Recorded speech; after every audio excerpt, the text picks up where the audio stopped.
Donald Wulfinghoff earned his B.S. in physics from the University of Louisville and M.S. in physics from the University of Florida. He has been a researcher, consultant, and teacher in energy efficiency, where he has served organizations from the White House to heavy industry plants to small schools to the most complex hospitals. He has authored Energy Efficient Manual and Managing Your Energy. That energy efficiency manual, I wish he had one on the desk with him. That really is an impressive book. He spent 20 years writing it.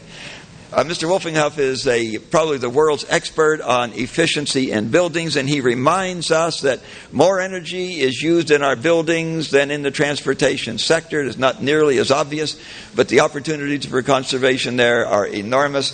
Mr. Wulfinghoff, thank you very much for joining us.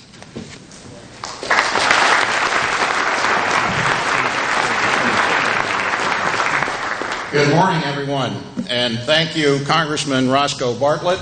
And thanks to your brilliant energy advisor, Dr. John Darnell, for inviting me to speak with you. That's the infamous book. For inviting me to speak with you today. You have heard, you've got my notes. Yes. There we are.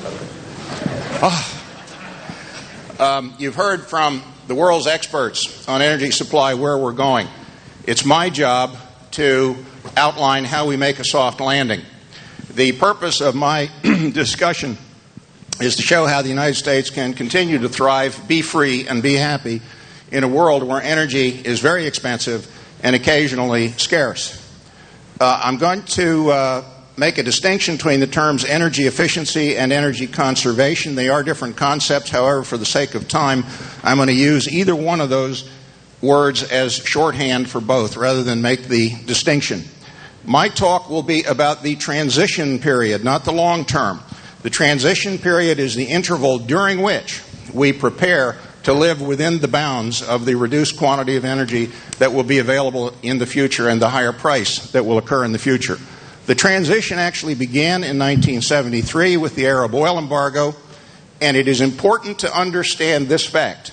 Virtually every idea and virtually all the technology needed to make the transition was developed in the 70s. We do not lack for ideas, and we do not lack for technology. What we have to do is we have to get the right ideas and the right technology in the game, and the wrong ideas and the wrong technology out of the game. Since the mid-1980s, there has been no progress in energy efficiency in the United States and in most of the world. We have to restart the progress toward extreme energy efficiency, not just little energy efficiency, extreme energy efficiency for the reasons that you heard this morning, and that process has to be managed effectively. So what I'm going to try to do in a very short period of time is to show where energy is used and where it is wasted in the United States economy, to estimate the savings potential in each sector of the economy, and to recommend the actions needed to make a soft landing in the future. The logic of efficiency has already been covered. We're rapidly exhausting fossil fuels.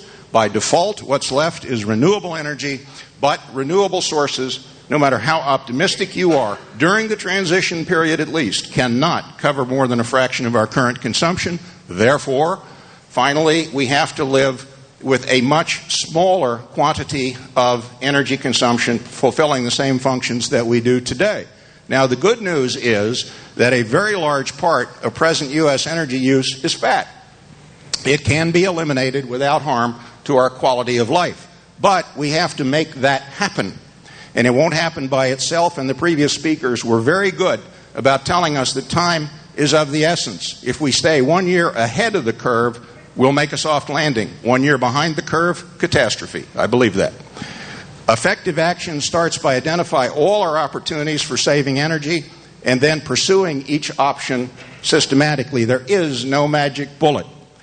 Achieving energy efficiency requires many diverse actions in the different sectors of our society. Each action requires its own people, its own techniques, it has its own economics, and each action has obstacles that must be overcome. Okay, U.S. energy we can break down into three sectors: transportation, buildings, and industry. We'll start with transportation, which is 27% of U.S. total energy. It is the smallest sector of energy consumption. It is, however, the most critical. The reason that it is the most critical is that most transportation is fueled by oil. As a nation, we drive to work. If we run out of oil, we can't get to work. We can't get to work, we can't buy food, we can't pay the rent, we can't pay taxes, and wherever we work, it shuts down.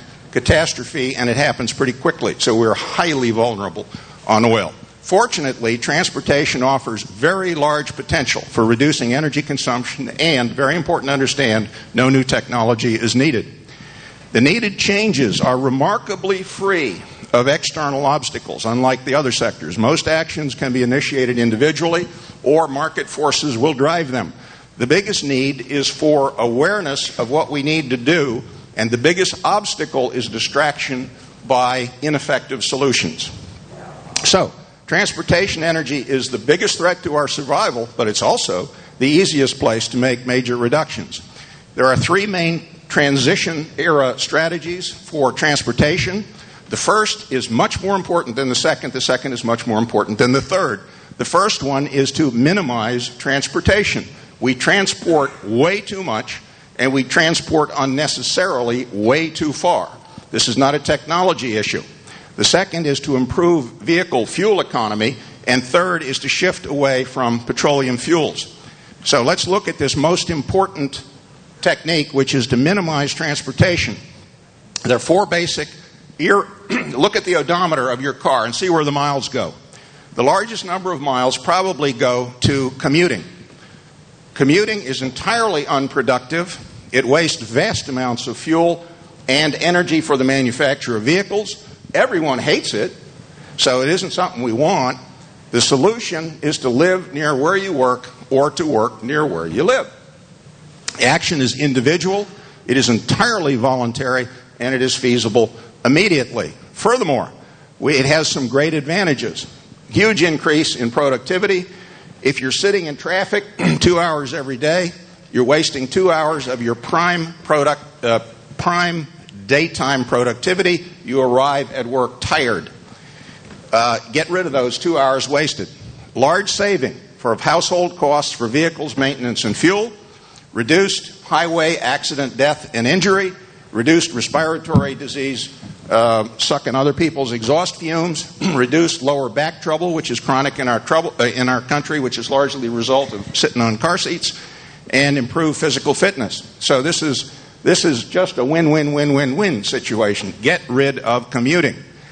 Okay, then if you look at your odometer again, the second largest place where we do a lot of wasted driving is repetitive things that we do on a daily or several times a week basis, grocery shopping, children's soccer practice, dining out, and so forth.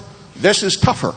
The solution is a return to small, self-contained communities, perhaps communities within larger cities. Action is voluntary, but it requires a whole new market for housing of a different kind. Now, when you start talking about reorganizing how we live, some people get a terrible case of fright. But there is no need for that because we know how to do this. U.S. communities will simply return to a style of life that has existed for most of the history of the United States. And if you talk to any American who spent time in Europe, I hate to use Europe as an example of a place where they do something better, but the simple fact of the matter is you go to Europe, you spend time there for a couple of weeks, and you come back raving about how great it is you can walk to everywhere. Perform all the daily functions you need to perform just by walking around. So that's the solution for that. The third type of transportation will take care of itself. This is occasional long-range travel, going to conferences on the other side of the continent, taking the entire family to Disney World. Such travel is highly discretionary, and there are alternatives. It'll take care of itself. No need to worry about that one. And finally, minimize freight transportation. We heard about that this morning, and I agree entirely with the other speaker. The freight system is already very efficient on a ton-mile basis. However, we transport way too much stuff. And what we're going to have to do is return to a culture of thrift. And people say, oh, gee, don't we depend on growth? No. For as long as this civilization has existed, from the time the Pilgrims arrived up until about 50 years ago, thrift was the basis of the strength of the United States. And we're simply going to go back to that. The second major technique is improved vehicle fuel economy.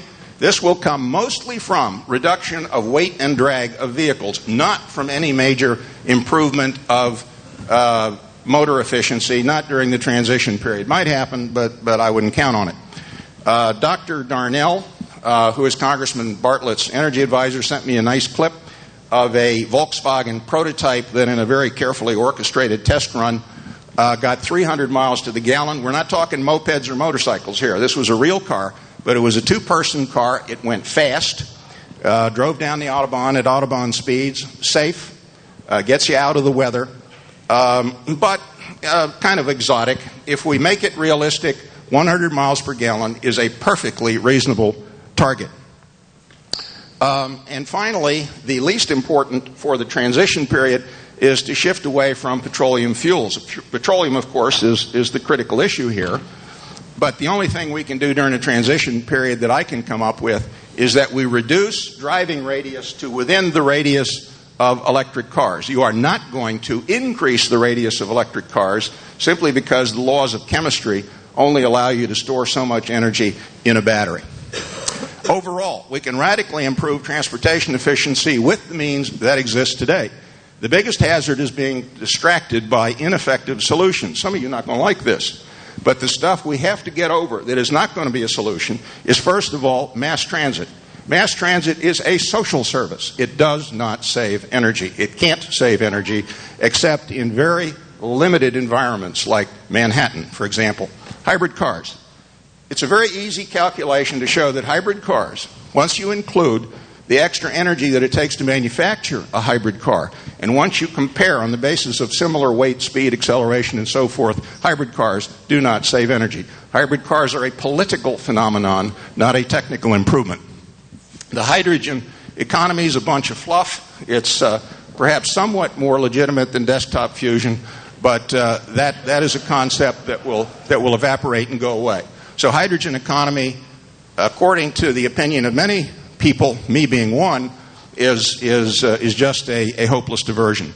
Coal-derived fuels we heard about, yeah, you can do it. The Germans fought World War II with coal-derived fuels, but you're trading one big problem for another, so we don't go there.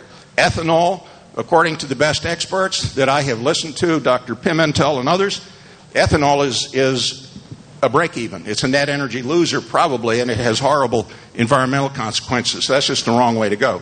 Telecommuting, I disagree with one of the previous speakers. I think there's very little work that is done in this country that can reasonably be done by telecommuting.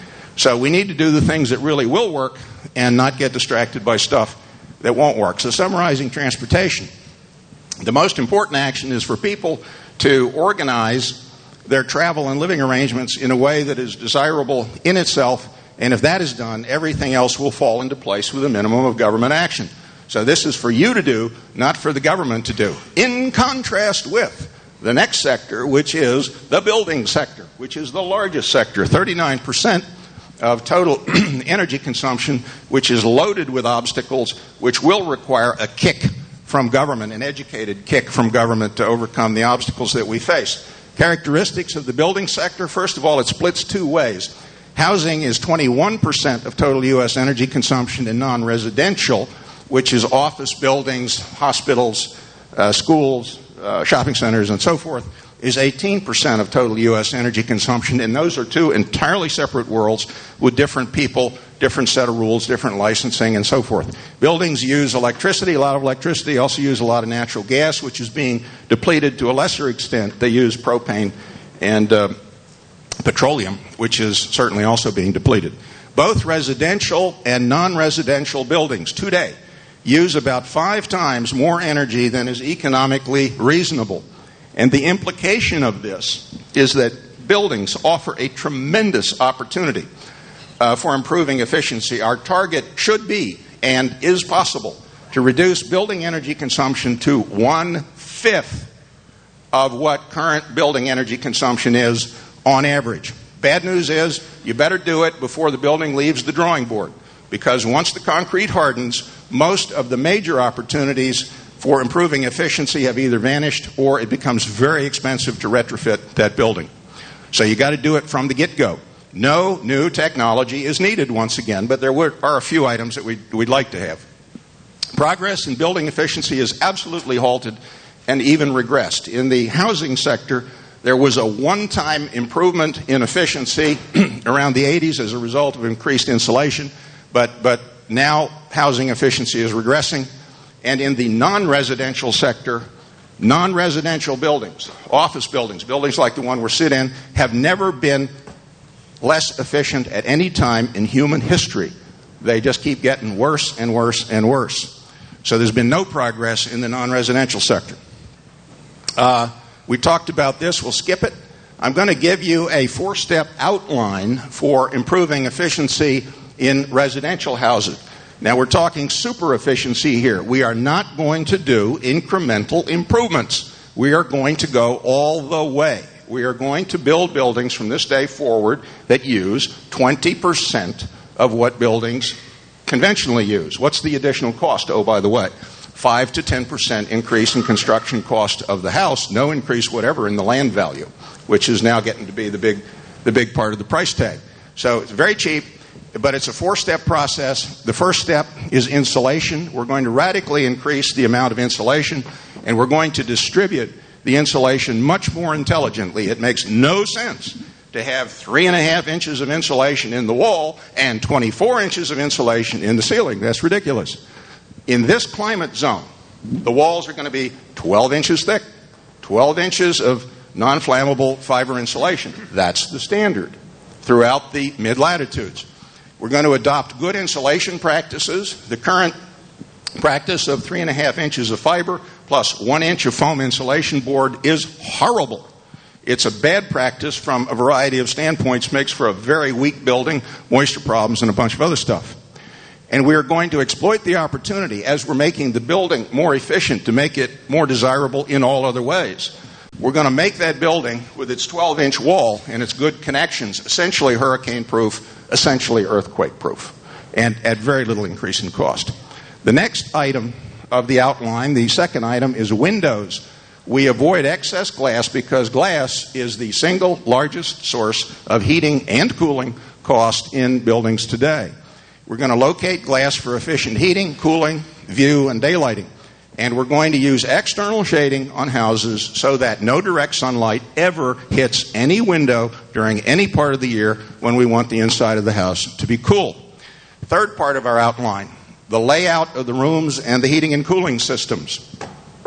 You live one room at a time. So you heat and cool the house one room at a time.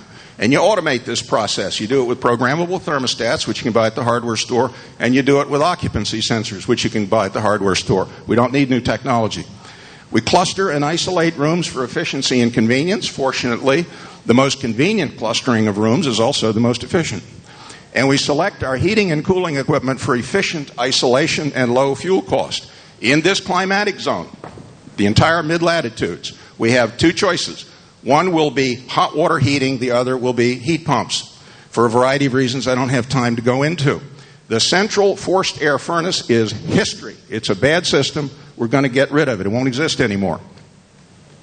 And the fourth part of our 4-step outline for housing is appliances, and this one's dead easy. You simply select the most efficient practical model of every appliance, whether it's a toaster or whether it is a heating boiler, an air conditioner, or whatever. We have an existing system of appliance efficiency ratings, and it works very well, and we're going to use that system.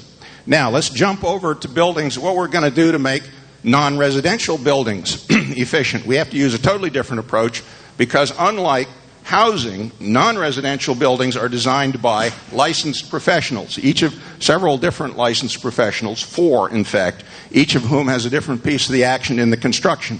In the external structure of the building, the architect is the responsible party. We're going to improve insulation radically. We're going to size and locate glass properly for view and daylighting. And we're going to use external shading effectively. The current glass box building is history. It's the worst development in the history of architecture. It's terrible malfeasance, and we're going to get rid of that and lightweight curtain wall construction. In the case of the heating, ventilating, air conditioning systems of non-residential buildings, the mechanical engineer is the responsible party. Unfortunately, the mechanical engineers are still struggling to learn how to design efficiently, and approximately 2 weeks from today, in Lausanne, Switzerland, there is going to be unveiled a radically new approach to HVAC design that's appropriate for the coming century, and that will probably take a couple of years to get into the mechanical engineering profession. And thirdly, lighting. Unlike housing in non-residential buildings, look up in the ceiling, lighting is about 40% of total energy consumption in a lot of buildings. This room right now, for example. And so that, unfortunately, is the responsibility of nobody. Sometimes the architect does it, sometimes the electrical engineer does it, sometimes a group of unlicensed people called lighting designers do it, and none of them have a handle on energy efficiency. What we're going to do is a variety of things, but the two big changes are going to be task lighting, which is a concept from the 70s, which was never properly implemented, but now we know how to do it. It's in here. And we're going to follow the task lighting prescription in Section 9 of the Energy Efficiency Manual, and that's how we're going to do lighting in the future. And then we're going to learn to use lighting controls efficiently. A lot of our lighting in buildings goes to lighting empty space. There's nobody there to look at anything. So we're going to learn to eliminate that source of waste. Okay, what are buildings going to be like after the transition? The basic building types will remain unchanged. Won't be any big revolutionary changes in the buildings in terms of the utility of the buildings. The internal layout and usage will be largely unaffected. Occupants will hardly notice the difference, except that they'll be more comfortable and they won't have diseases. They won't have indoor air quality problems. The exterior appearance is different, radically different, because we're going to fix all the architectural negligence. Design is rigorous for efficiency. The design is more standardized. Buildings will monitor their energy usage from moment to moment, much as luxury cars now do. Comfort problems, totally eliminated. No cold spots in winter, no hot spots in summer. Health problems, sick building syndrome, Legionnaire's disease, all gone. Fixed. Fire resistance, greatly improved. Building life, buildings will last much longer, and they will be more trouble-free. And very important in the non-residential sector, very important, buildings will be much more and inherently terrorism resistant. I wish we had time to talk about that. Okay, design approaches to avoid, just as in transportation, we don't want to go chasing butterflies. The biggest butterfly, in my opinion, and this relates to the developed world, the United States, is a tendency to want to link the development of renewable resources to the development of energy efficiency. In other words, self-sustaining buildings, or in the extreme case, buildings going off the grid. That's nuts. There is no logic to that whatsoever. I do not make my own shoes. I buy them from a shoe factory. I do not have my own cattle in the backyard. If I want a hamburger, I go to McDonald's and buy it. And even though I'm an energy expert, I don't make my own electricity. I get it from Pepco, because they're the experts in doing it, and they know how to do it most economically. So we've got to get away from this kick of the self-sustaining building, because if we try to marry renewable resources to energy efficiency, we will destroy progress in both. They must be pursued independently. Obstacles. This is the weird part. There is not a single school of architecture, not a single school of engineering in the United States where a student can go and learn to build an efficient building. It's as if our doctors had no medical schools. And this bizarre situation has to be fixed. Professional knowledge of building is still being organized, and there's no effective constituency to promote energy efficiency at the present time. Worse, energy efficiency is resisted by the self-same licensed professionals who have a public responsibility to build efficient buildings. The obstacles are numerous and entrenched, and there's one way you're going to get rid of them. And I'm getting short on time, so I'll summarize this. Here's how we're going to have energy efficiency in buildings. You say to the owner, the architect, the engineer, the developer, you will not get a permit to build this building unless it satisfies stringent and extreme energy efficiency codes. And if you, Mr. Architect, Mr. Engineer, build a building and we go in and measure it and it doesn't meet those standards, we pull your license. You do something else for a living this day forward. That's the only way you do it. Once you've done that, you got your attention, got the attention of the professionals, then you can start educating them about how to save energy. Wish we had time to talk about energy codes and why they're important, because they're extremely important. So, summarizing buildings, the efficiency potential is huge.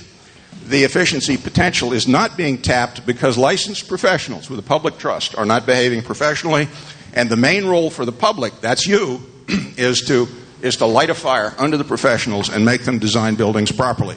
We're not going to talk about the building sector because we're out of time.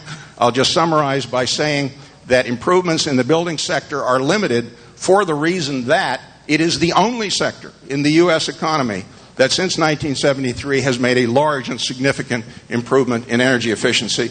And I think the fact that the screen just blanked off is a sign that I'm supposed to quit. So thank you very much.